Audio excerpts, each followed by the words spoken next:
Number one, I would say it's important to be disciplined in like whatever thing you're doing. Like it could be, and discipline doesn't mean just to your job. Like I know most of us are like disciplined when it comes to like clocking in on time, at least at work, but you have to be disciplined in all areas of your life.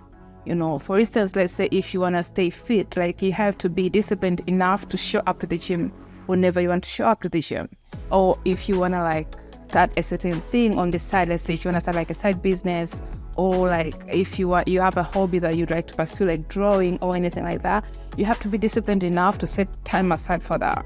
And I think it's very important to have discipline because in most cases at this phase of your life, no one is going to beat you. Like no one is going to beat you if you don't show up to the gym. No one is going to ask you, why didn't you draw today? You're supposed to draw. Like it's all up to you. So I think it's very important to like be true to yourself and show up for the things that you want to show up for. So let's say you want to go to the gym and then it's like late, but you have to, you're tired and all of that. A lot of things can happen, which is where the discipline comes in. So you have to be disciplined enough that no matter what happens, you still push through and do the things that you wanted to do. Because I think it's with having discipline on those like little things that you're also going to have discipline to show up for yourself even when the projects are bigger and bigger and bigger. So I'd say that's like the first ground, because like a lot of other things that you're supposed to do for yourselves, you won't be able to do them if you don't have the discipline to show up for yourself. So I'd say that's the first and the most important thing to have so to upgrade your life in your 20s. Number two, I would say you have to be good with money. I don't know how many times I have to repeat this, but I think the more you grow up, the more you see like a lot of life decisions boil down to money decisions. So you have to be good with the money like very early on, unless otherwise it's going to be like a big hassle, Like life is already hard as it is, but just don't make it like 10 times harder by just being careless with the money and stuff like that. So with being good with the money, you have to like invest in financial education, like learn different things like investment, savings and all of that. See ways in which you could like multiply your money in those kind of things, but just be good with your money. Number three, I would say you have to establish boundaries. Like I cannot insist on this enough. I think especially in our community, like people have zero boundaries. And I think it's important for you to establish your own boundaries. And boundaries can be in different forms, like let's say financial or like emotional or physical even. Like let's say I don't want my friends to touch me. I just don't like it. So you have to have boundaries and you have to speak out about your boundaries. And you have to be comfortable enough to speak up for your boundaries. Also, on having boundaries, you have to be comfortable saying no. Let's say like a friend is asking something of you, but you're not comfortable with doing that because it's somehow overstepping a boundary. You have to be confident on yourself enough to say no, So I think like having boundaries is very important, because also having boundaries kind of like allows you to be true to yourself, because like I do so and so things and I don't like so and so things. So by just living true to yourself, you're just living within what you want and you're communicating to people like what you don't want to be associated with. So yeah, and on having boundaries, like I was having a conversation with a friend recently and I realized in most cases, I think like most of us lack boundaries because we don't know small talk. I think it's a big challenge in our community. Like most of us do not know how to have small talks, which is why you can meet someone on the street and the first thing they say is like, "Oh, my nepa, like, how is this your business?" First, you can't know why that person is gained weight, what if they're going through different things in their lives. Like, that is just like an overstepping of your boundaries. Like, I don't think anyone is in a position to like be commentary on like physical appearance of other, unless they have asked you. You're not supposed to do that, because people could be going through like a lot of things that have influenced where they are. Also, like knowing that what you tell a person could last long in their mind. I think it's very good to be aware of what you tell other people, knowing that it could stick with them longer. So if you can be positive, be positive. If you have nothing good to say, don't say anything, and be careful of your boundaries. Also, I think we just need to learn small talk, so that when you meet someone, like you have something like small to talk about, like, how have you been? Like, how is the weather treating you? Just like mundane things, but just don't overstep your boundaries, okay? Number 4, I would say to educate yourself. And this is different from educating yourself on financial and being good with your money. Educating yourself, I think, is just like overall in all areas of life, you have to educate yourself. And I think I myself, I've seen like there are a lot of things that I thought were the facts, but growing up, I've learned that actually things do not have to be the way that I thought they have to be. So I think there is a lot of unlearning and relearning things, because in most cases, what we know by now was taught to us by people around us, but maybe we just don't agree with it as much, Maybe I just heard it, but I just don't believe it as much. You have the right to go out there and source your own information and choose what information serves you and what does not serve you. So maybe you were taught something, but deep down you don't believe or you don't agree with it. You have the opportunity to unlearn that and run it in a different way. So I think we also need to be doing that in our 20s. Like, not everything that you are taught as a child should be like that for the rest of your life. Like, that's not okay. Number 5, I would say you have to plan everything. Plan everything. Like, calendar is your best friend. Like, for me, everything goes in my calendar. If it's not in my calendar, it's not happening. In most cases, I'll forget about it. And if I don't forget about it, most likely I'll like overbook people, like maybe I've agreed to meet with a friend and then I agreed to meet with another friend for the same day. That's chaos. So for me, everything goes to my calendar. If it does not go there, it's not happening. The first thing that will happen is that I'll forget about it. Like, I forget a lot of things. So yeah, I think that's just like a good way to be. Just like put things in your calendar so that you like remember them, also so that it's easy for you to like prepare for them as well. Also, like, you just don't overwhelm yourself, because I think life gets busy. Life could easily get out of your hands and stuff like that. So planning kind of like helps you upgrade your life. Also, you're kind of like in control of how things are going. It's just like a good behavior. So if you're not doing that already, I would advise you to start. Like, Google Calendars are free and they're very convenient, and there are a lot of ways to like use them. Also, there are a lot of YouTube videos on how you could like use your Google Calendar for your personal objectives. Like, even like small things, like just like going on a date with someone, like meeting a friend, those things goes on the calendar as well. So you have to plan every little thing. That's how you upgrade your life, Yeah. Number 6 is looking the part. I don't know. There's this quote that says, don't judge a book by its cover. But I think in most cases we are judged by our covers, like no one will wait to like see you have a good heart. The minute they see you, they're judging you already. I think in most cases that's the thing that's happening, at least.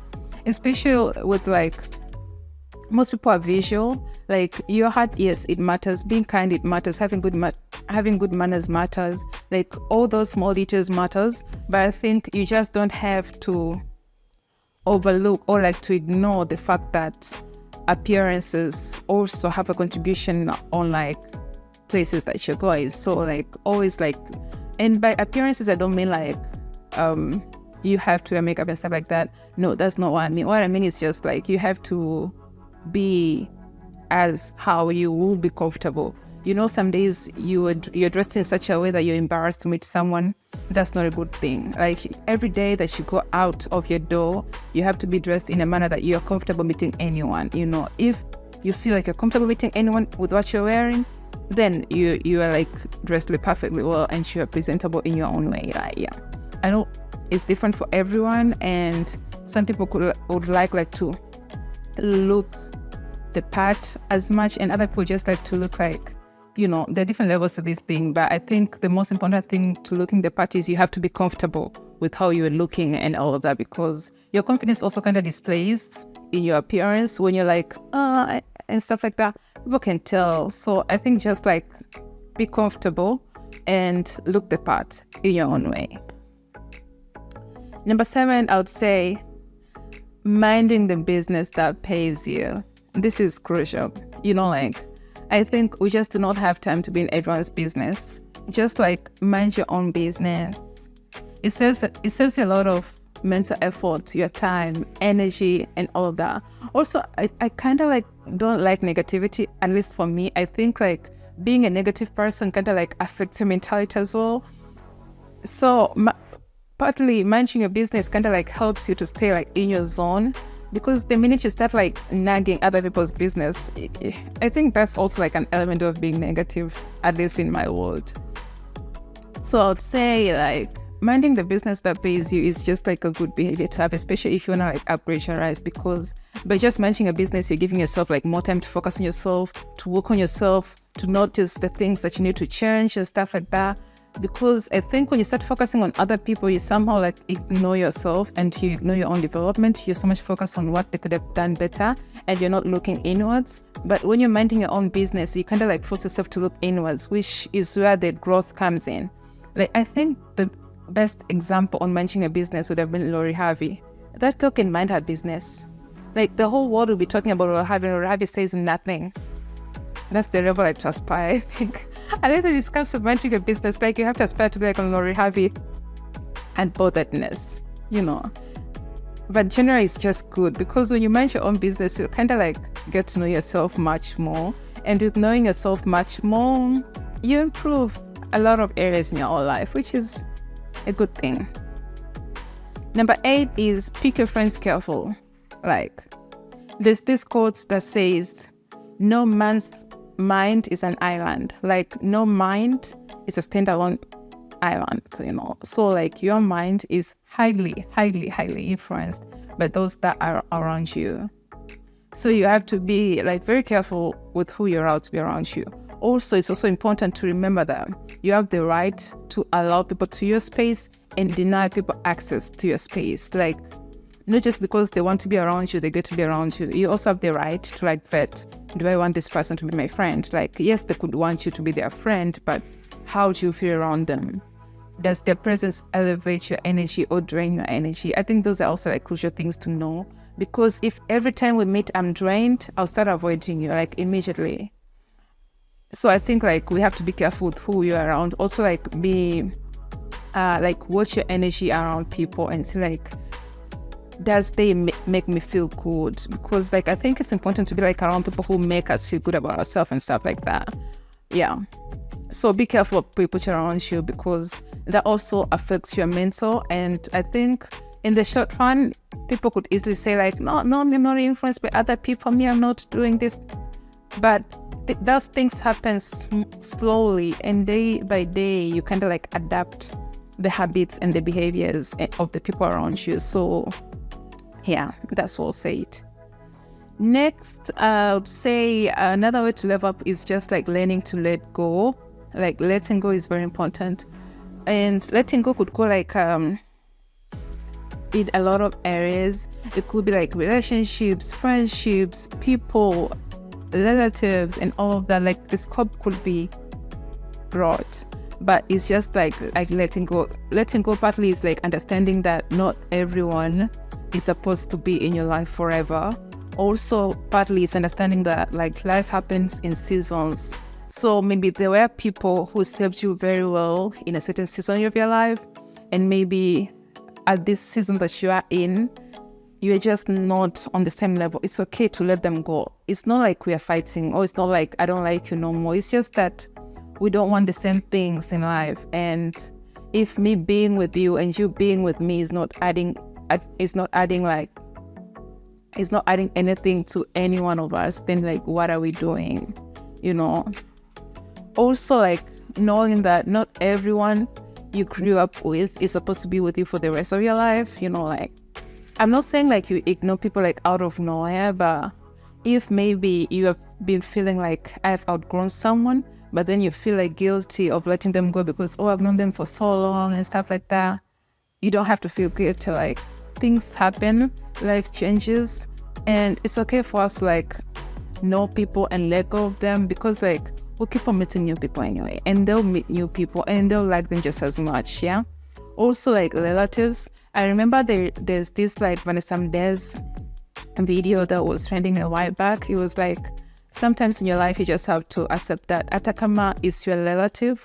At a certain degree, you just be like, I'll love you from a distance, you know, like yes, we're siblings, yes, we're relatives, yes, we're related, I love you, but I just don't think we are going toward the same thing in life. Especially if you feel like they're adding like a lot of negativity in your life, it's okay to let them go and be like, we'll still be close, we'll still be related, but I'll love you from a distance, you know.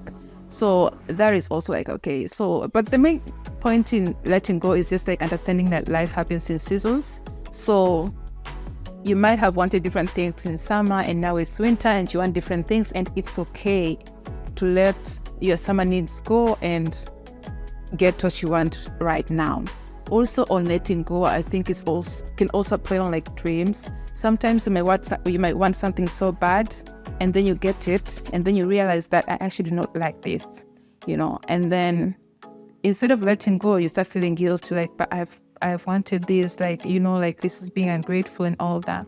I think it's okay to just like give yourself the permission to be like, okay, I dreamt about this and here I have it. I've enjoyed it for a certain while. Now I don't think it's serving me anymore. So I'm letting it go. And I know letting go is not like an easy topic, especially when it comes to like relationships.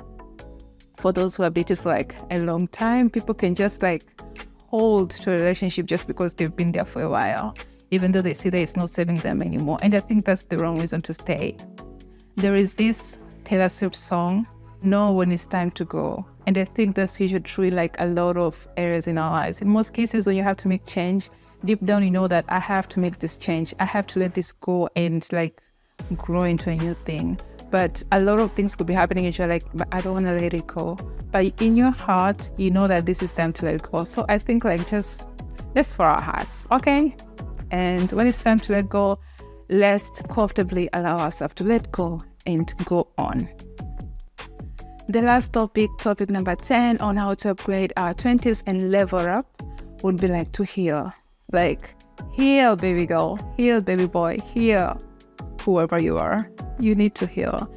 And I need like heal from like childhood traumas and everything else that happens in your life. Like, I know there is this perception that when you speak of like childhood trauma, most people like assume it's people who have been like physically abused or people who have lived in the worst households and stuff like that.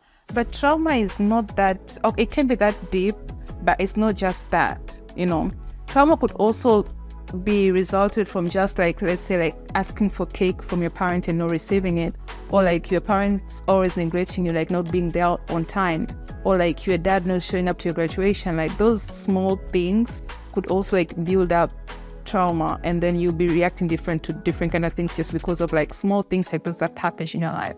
So I think it's important for us to like first change our perception of what trauma is, like, because I think we only assume that trauma is those like very dark things that could happen to you. But I think trauma could also just like result from like simple daily activities that you think they would have been done better, but they were done differently. Yeah, so, and because of those, because like a lot of things have happened in your life, like from when you're growing up to now, like you've met different people who have influenced you differently, probably who have changed your mind on certain things. Probably you have trust issues because, let's say, your previous partner did not like live up to the expectations that you had, or like the things that they said they would do. Or maybe you have trust issues because, let's say, your mom always lied and stuff like that.